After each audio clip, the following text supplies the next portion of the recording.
আসসালামু আলাইকুম, সবাই কেমন আছেন? আমি আলহামদুলিল্লাহ ভালো আছি। তো আমি বাড়িতে চলে আসছি বরাবর বাসার থেকে। তো ওই যে সবজি বিরিয়ানি ফ্রিজে ছিল, আজকে রান্না করতে মন চাইলো না, একটু গরম করেছি আর টমেটোর সালাদ বানিয়েছি।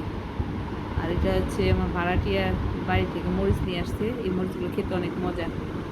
আমাকে বললো, আপা আমার কাছে মরিচ আছে, কিছু মরিচ আপনি নেন। বলছে ঠিক আছে, গাছের বলে দাও। বললো যে হ্যাঁ গাছের। আর হচ্ছে রান্না করেছি কলিজা ভুনা। এখন এইটুকু দিয়ে আমি এখন খেয়ে নেব। খেয়ে আমি একটু রেস্ট নেবো, কারণ আমি সেই বাড়িতে এসে ফ্রিজ পরিষ্কার করলাম, ঘর বাড়ি পরিষ্কার করলাম, একটু টায়ার্ড হয়ে গেছি আমি।